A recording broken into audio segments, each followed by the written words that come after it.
नमस्कार, मैं हूं आपके संग नित्यम मंत्र यंत्र तंत्र वास्तु के विशेष कार्यक्रम के साथ। महाशिवरात्रि के दिन जो कोई भी शिवलिंग पर बेल पत्र अर्पित करता है, उसके जीवन में हर सुख सुविधा की प्राप्ति होती है, हर मनोकामना भी पूर्ण होती है, जीवन से सारे दुख तकलीफ भी दूर हो जाते हैं। भगवान शिव को हम भोलेनाथ कहते हैं, आशुतोष कहते हैं और ऐसा मानते हैं कि भगवान शिव को प्रसन्न करना बहुत ही आसान होता है। उसमें भी महाशिवरात्रि के दिन अगर आप भगवान शिव को बेल पत्र अर्पित करते हैं तो महादेव आपके ऊपर अवश्य ही प्रसन्न होते हैं और आपकी हर इच्छा को भी पूर्ण कर देते हैं। बेल पत्र का क्या है महत्व, बेल पत्र चढ़ाने का क्या है नियम और बेल पत्र की उत्पत्ति कैसे हुई, ये चीज जानकर अगर आप महाशिवरात्रि के दिन शिवलिंग पर बेल पत्र अर्पित करते हैं तो ऐसा मानते हैं कि जन्मों जन्मों के पाप भी नाश हो जाते हैं और भगवान शिव अति प्रसन्न हो जाते हैं। तो बने रहिए हमारे साथ, हम आपको बताएंगे महाशिवरात्रि 2021 शिवलिंग पर बेल पत्र अर्पित करना ना भूले। लेकिन इसके पहले अगर आप हमारे चैनल को सब्सक्राइब नहीं किए हैं तो कृपया से सब्सक्राइब कर ले तथा बेल बटन को भी दबाएं ताकि नए वीडियो का नोटिफिकेशन आपको तुरंत मिल जाए। भगवान भोलेनाथ थोड़ी सी भक्ति, बेल पत्र और जल से भी प्रसन्न हो जाते हैं। पुराणों के अनुसार समुद्र मंथन के समय जब कालकूट नाम का विष निकला तो इसके प्रभाव से सभी देवता एवं जीव जंतु व्याकुल होने लगे। सारी सृष्टि में हाहाकार मच गया। संपूर्ण सृष्टि की रक्षा के लिए देवताओं और असुरों ने भगवान शिव से प्रार्थना की। तब भगवान भोलेनाथ ने इस विष को अपनी हथेली पर रखकर पी लिया। विष के प्रभाव से स्वयं को बचाने के लिए भगवान शिव ने अपने कंठ में ही विष को रख लिया, जिस कारण भगवान शिव का कंठ नीला पड़ गया। इसके लिए महादेव जी को नीलकंठ भी कहा जाने लगा। लेकिन विष की तीव्र ज्वाला से भोलेनाथ का मस्तिष्क गर्म हो गया। ऐसे समय में देवताओं ने शिव जी के मस्तिष्क की गर्मी कम करने के लिए उन पर जल उड़ेलना शुरू कर दिया और ठंडी तासीर होने की वजह से बेल पत्र भी चढ़ाए। इसलिए बेल पत्र और जल से पूजा करने वाले भक्त पर भगवान आशुतोष अपनी कृपा बरसाते हैं। साथ ही यह भी माना जाता है कि बेल पत्र को शिव जी के ऊपर चढ़ाने से दरिद्रता दूर हो जाती है और व्यक्ति सौभाग्यशाली बनता है, जीवन की हर कष्ट दूर होता है अगर आप महाशिवरात्रि के दिन शिवलिंग पर बेल पत्र अर्पित करते हैं। बेल वृक्ष की उत्पत्ति के संबंध में स्कंद पुराण में एक कथा है कि एक बार देवी पार्वती ने अपने ललाट से पसीना पोंछ कर फेंका, जिसकी कुछ बूंदें मंदार पर्वत पर गिरी, जिससे बेल वृक्ष की उत्पत्ति हुई। इस वृक्ष की जड़ों में गिरिजा, तना में महेश्वरी, शाखाओं में दक्षदायिनी, पत्तियों में पार्वती, फूलों में गौरी का वास माना गया है।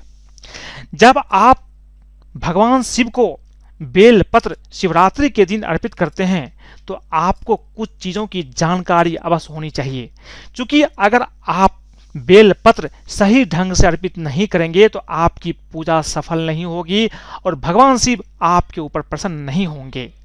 बेल पत्र अर्पित करते समय आपको कुछ चीजों का ध्यान रखना अति आवश्यक है, तभी भगवान शिव की कृपा आपके ऊपर बनेगी। पहली चीज है, भगवान शिव को हमेशा उल्टा बेलपत्र यानी चिकनी सतह की तरफ वाला भाग स्पर्श कराते हुए आपको शिवलिंग पर बेलपत्र अर्पित करना है। बेलपत्र को हमेशा अनामिका, अंगूठे और मध्यमा उंगली की मदद से ही आपको चढ़ाना चाहिए, भगवान शिव पर अर्पित करना चाहिए। शिव जी को बेलपत्र अर्पण करने के साथ साथ जल की धारा भी आपको अवश्य ही चढ़ाना चाहिए। आपको सबसे पहले क्या करना है, शिवलिंग पर पतली जल की धारा अर्पित करना है, उसके बाद आपको बेलपत्र अर्पित करना है, फिर से आपको जल की पतली धारा शिवलिंग पर अर्पित करना है। इस तरह से अगर आप बेलपत्र अर्पित करते हैं तो निश्चित रूप से भगवान शिव की कृपा आपके ऊपर बनती है। बेलपत्र की 3 पत्तियों वाला गुच्छा भगवान शिव को चढ़ाया जाता है और माना जाता है कि इसके मूल भाग में सभी तीर्थों का वास माना जाता है। इसलिए आप ध्यान रखें, जब भी आप बेलपत्र अर्पित करें तो आपको 3 पत्ते वाला बेलपत्र शिवलिंग पर अर्पित करना चाहिए। कटे फटे बेलपत्र आपको बिल्कुल भी अर्पित नहीं करना चाहिए। मान्यता है कि जिस घर में बेल का वृक्ष होता है वहां धन धान की कभी भी कोई कमी नहीं रहती है। जो भक्त भगवान शिव को बेलपत्र महाशिवरात्रि के दिन खास करके चढ़ाते हैं उसके सारे दुख दूर हो जाते हैं और भोलेनाथ उसकी सारी मनोकामनाएं पूरी कर देते हैं। बेलपत्र की 3 पत्तियां ही भगवान शिव को चढ़ती है। कटी फटी पत्तियां कभी भी ना चढ़ाएं। जैसा कि मैंने आपको पहले भी बताया है, आपको ध्यान रखना है कि जब भी आप बेलपत्र चढ़ाते हैं तो आपको एक साथ हाथ में लेके नहीं चढ़ाना है। आपको एक एक करके बेलपत्र 3 पत्ती वाली बिना कटी फटी बेलपत्र ही भगवान शिव को अर्पित करना है।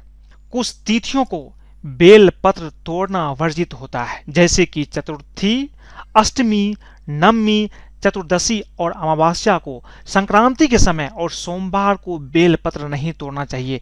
ऐसे में पूजा से एक दिन पूर्व ही आपको बेलपत्र तोड़कर रख लेना चाहिए अगर आप शिवलिंग पर बेलपत्र अर्पित करना चाहते हैं। बेलपत्र कभी भी अशुद्ध नहीं होता है।